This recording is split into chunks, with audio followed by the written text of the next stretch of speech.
Hi hello ನಮಸ್ಕಾರ ಎಲ್ರಿಗೂ. SM travel ವರ್ಲ್ಡ್ಗೆ ಸ್ವಾಗತ ಸುಸ್ವಾಗತ. ಏನಪ್ಪ ಅಂದರೆ ನಾರ್ಮಲಾಗಿ ನಾವು ಪ್ರತಿ ಭಾನುವಾರ ಮಕ್ಕಳನ್ನ ಪ್ಲೇ ಗ್ರೌಂಡ್ಗೆ ಕರ್ಕೊಂಡು ಹೋಗ್ತೀವಿ, ನಂದಿನಿ ಲೇಔಟ್ ಪಾರ್ಕ್ ಹತ್ರ. ಸೊ ಅದೇ ರೀತಿಯಲ್ಲಿ ಇವತ್ತು ಕೂಡ ಅದೇ ಪ್ಲೇ ಗ್ರೌಂಡ್ಗೆ ಮಕ್ಕಳನ್ನ ಆಟ ಆಡಿಸ್ಕೋಣ ಅಂತ ಕರ್ಕೊಂಡೋದ್ವಿ. ಆದರೆ ಇವತ್ತು ಒಂದು ವಿಶೇಷತೆ ಏನಂತಂದರೆ, ವಿಶೇಷತೆ ಅನ್ನೋದಕ್ಕಿಂತ ಎಲ್ಲರಿಗೂ ಗೊತ್ತಿರೋ ವಿಚಾರನೇ, ಇವತ್ತು ಜಾನಕಿ ಅಮ್ಮನವರು ನಮ್ಮ ಜೊತೆ ಇಲ್ಲ. ಅವರು ಒಬ್ಬ ಗಾನ ಕೋಗಿಲೆ ಅಂತಲೇ ಹೇಳ್ಬೋದು. ಬರೀ ನಮ್ಮ ಕರ್ನಾಟಕ ರಾಜ್ಯಕ್ಕೆ ಅಂತಲ್ಲ, ಸುಮಾರು 26 ಭಾಷೆಗಳಲ್ಲಿ ಅವರ ಕಂಠದಾನ ಮಾಡಿದ್ದಾರೆ. ಅದರಲ್ಲಿ ಕನ್ನಡ, ತೆಲುಗು, ತಮಿಳು, ಮಲಯಾಳಿ, ಹಿಂದಿ, ಉರ್ದು, ಮರಾಠಿ, ಬೆಂಗಾಳಿ, ಒರಿಸ್ಸಾ ಈ ಥರ ನಾನಾ ಭಾಷೆಗಳಲ್ಲಿ ಅವರ ಸಿರಿ ಕಂಠದಾನವನ್ನು ಮಾಡಿದ್ದಾರೆ. ಸೊ ಇವತ್ತು ಅವರಿಗೆ 88 ವರ್ಷಗಳು. ಅನಾರೋಗ್ಯದ ಕಾರಣದಿಂದ ಅವರಿವತ್ತು ವಿವಶವಾಗಿದ್ದಾರೆ. ಅದ್ರ ಜೊತೆಲಿ ಇವತ್ತು ಅವರ ಅಂತ್ಯಕ್ರಿಯೆ ಕೂಡ ಮೈಸೂರು ಒಂದು ಊರಲ್ಲಿ ಅಂತ್ಯಕ್ರಿಯೆ ಆಗಿದೆ. ಸೊ ಅವ್ರಿಗೆಲ್ಲ ನಮ್ಮ ಕಡೆಯಿಂದ ಶ್ರದ್ಧಾಂಜಲಿ, ಭಾವಪೂರ್ವ ಶ್ರದ್ಧಾಂಜಲಿ ಅರ್ಪಿಸೋಣ. ಏನಪ್ಪ ಅಂದರೆ, ನಾರ್ಮಲಾಗಿ ನಾವು ಯಾವಾಗಲೂ ಹೋಗಬೇಕಾದ್ರೆ ಅಲ್ಲಿ ಬೇರೆ ಬೇರೆ ಕಾರ್ಯಕ್ರಮಗಳನ್ನು ಹಮ್ಮಿಕೊಳ್ತಿದ್ರು.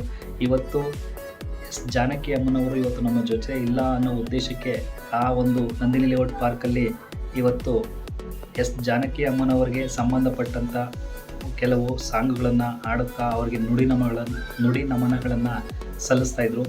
ಸೊ ಅದನ್ನು ನಾವು ನೋಡಿಕೊಂಡು ಬಂದ್ವಿ. ಅದರೊಂದು ವಿಡಿಯೋನ ಇಲ್ಲಿ ಅಪ್ಲೋಡ್ ಮಾಡಿದ್ದೀನಿ. ಸೊ ಎಲ್ಲರನ್ನೂ ವೀಕ್ಷಣೆ ಮಾಡಿ, ಅವ್ರಿಗೂ ಕೂಡ ನಿಮ್ಮ ಕಡೆಯಿಂದ ಒಂದು ಸಂತಾಪ ಸೂಚಿಸಿ ಅಂತ ಈ ಮುಖಾಂತರ ಕೇಳ್ಕೊತೀನಿ. Thank you.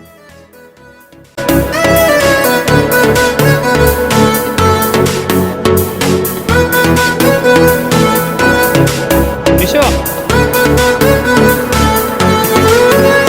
ನಿಧಾನಕ್ಕೆ ಹೋಗ.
ಓಡ್ಬೇಡಿ, ನಿಧಾನ.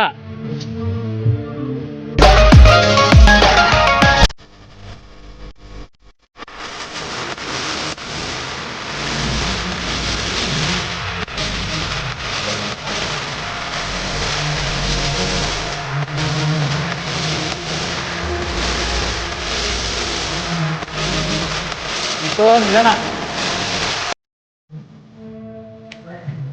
ನೋಡ್ರ ಮನೆಗೆ. ಎಲ್ಲಿಗೆ ಬಂದಿದ್ವಿ ಇವತ್ತು? ಪಾರ್ಕಿಗೆ ಬಂದಿತ್ತಾ? ನಡಿ ಆಯ್ತು, ನಿಧಾನ.